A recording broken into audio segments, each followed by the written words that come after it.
Shamans believe that most of us experience a soul loss in this life. The soul loss happens when we experience a trauma, crisis, or some type of hurtful experience. Alberto Villoldo, who is a doctor of anthropology and a shaman, wrote in his book Soul Journeying that shamans believe that our soul contains 4 chambers.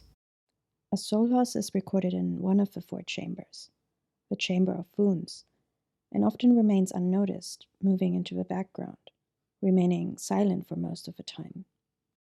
Each soul loss and wound ties us to karma and fate. Fate is predetermined, the unescapable stuff that just happens to us. It is often connected to wounds that remain unhealed and unnoticed, and contracts that are hidden in our psyche but perpetually acted out in our lives as patterns and cycles that keep repeating themselves in endless loops. Fate can make us feel trapped, stuck, and miserable. Destiny is our purpose, our calling. It makes us feel free. The shamans believe that the problems in our world are connected to lost soul parts that need to be discovered, healed, and reintegrated so that we feel whole again. When we integrate them, our fate turns into destiny, and our lives can completely change for the better. But to get there, a person must first dive into a world of shadows, starting in the chamber of wounds. In the chamber of wounds, you can discover the story of your original wounding. Here you find out who inflicted your wounds, how, where, and when they occurred, and how the story continues to live within you. In the chamber of wounds, you can discover the origin of many problems, challenges, and patterns you see in your life. Traveling to this chamber is not healing, but it is one step that is part of the path of healing. Alberto Villoldo describes that in this chamber of wounds, you find actors playing out different role plays and stories with each other. Most of them will probably be quite dramatic. The different stories that are played out in the chamber of wounds define the lens you see your world from. Some stories are your own, some are ancestral, inherited stories, and others are cultural or collective ones. But what these stories have in common is that they play out in the background, unnoticed, shaping your life experience. And so once you identify the actors, themes, and stories that are played out and trapped in this chamber, you can start to transform. Your lens automatically starts to polish itself, and you start to see elements of your world differently, which allows the wound to start to heal. And so Villoldo writes that after the chamber of wounds follows the chamber of contracts. According to his descriptions, you may find a few soul contracts in this chamber, each acting out what we could call a type of curse in the person's life. The soul contracts repeat the hurts from the chamber of wounds. Our primitive brain is geared towards survival, and so when there is a hurt, trauma, or crisis in this or another lifetime, and we don't know how to cope or solve it, we often enter into a soul contract, which plays out in the background, unconsciously determining our life experience. And these soul contracts repeat the challenges, hurts, and pains of the chamber of wounds, sometimes for several lifetimes.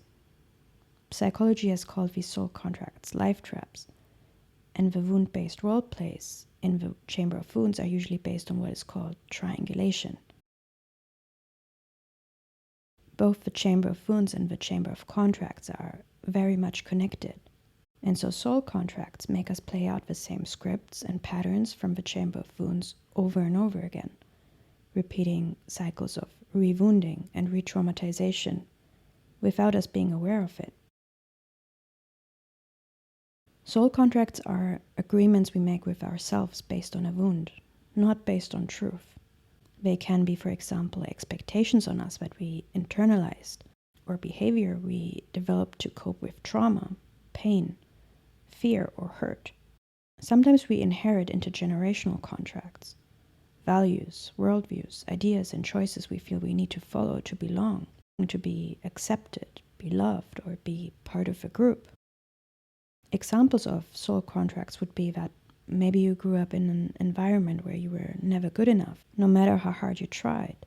Somehow it was never enough. You were never seen, valued, or loved. And so maybe you have learned that if you give, all the time to other people and sacrifice your needs for others, you're finally seen as valuable or lovable. And so you made an unconscious agreement or contract to live a life of pleasing everybody, except for yourself. And so as a consequence, never found your own fulfillment. Maybe you live in scarcity and lack and you cannot explain to yourself how you never have enough. Or maybe you keep attracting narcissists or wolf in sheep's clothing types and wonder how this could perpetually happen to you. Ultimately, soul contracts can limit our life experience and even make it miserable. A single soul contract can create a series of life traps. And so sometimes we wake up in the middle of our lives wondering, how did I get here? How did I make these decisions? How is it that I experienced all this crap? How did I deserve this? And so Villoldo argues that some of these experiences can be due to poorly written soul contracts that are unconsciously formed to cope with undiscovered wounds and the chamber of wounds. What I found fascinating about the book is that there is a lot of detail in how he describes how each soul contract has certain wording and obligations. And so to free yourself from this trap, you must explore the wording and consequences of the contract and understand the true price of each soul contract in this chamber. Because ultimately, only you know the price you pay in your life. Soul contracts are established when we feel powerless and at our lowest. They help us cope with what seems unsolvable. They are obligations we entered into when we were wounded, but they don't have to chain us forever. Villoldo describes how it is possible to renegotiate a contract, rewrite the content. But to do that, we have to find out what they say, what the terms are, and the price we pay for them. Ultimately, any limiting soul contract can be changed, but this cannot be done by the wounded self, because a wounded self may cancel one contract, but then go and create a similar one again, with maybe slightly different wording or actors, but the same dysfunctional outcome. And this is why this leads us to the next chamber, the chamber of grace. When we are wounded and bound by contracts, we often live in fear, depression, apathy, and anxiety. We may live in a type of survival mode, coping, numbing, and existing rather than thriving. And so when we enter the chamber of grace, we have a chance to recover our healed self that is hiding somewhere in this chamber from the frightening wound-based and contract-based world we created for it. In this chamber, we have a chance to connect to this lost soul part. When we recover the healed self, we can trust again, love, and live wholeheartedly. The healed self can only be integrated when we create a nurturing, harmonious world for it. Otherwise, it will refuse to come out of its safe chamber. But in order to get our healed self to trust us, we must honor this lost soul part and protect it fiercely, which means finding and understanding a wound in the chamber of wounds is never enough.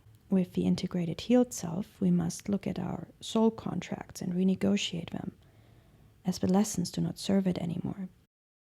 Once the healed self is reinstated and our old, outdated contracts broken, Villoldo describes how we can move into the next chamber, the chamber of treasures.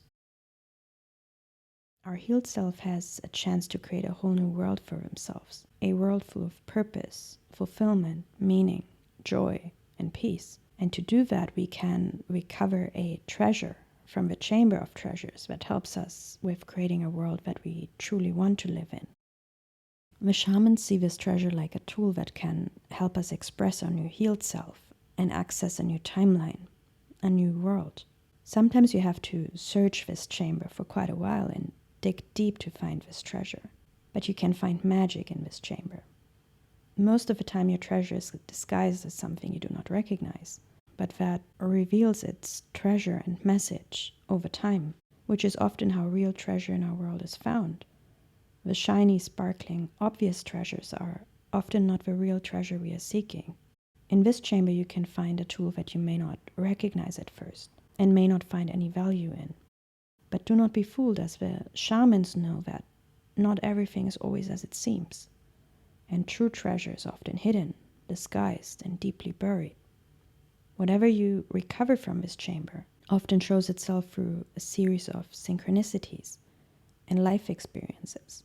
It reveals itself like puzzle pieces to your healed self Any treasure you recover from this chamber is a treasure that can never be stolen, which means whatever you find is yours to keep. In our modern world, we often become distracted by everything external, but the treasures we are truly searching all lie inside. But to find them, the shamans say that we have to travel through the different chambers of our soul and heal.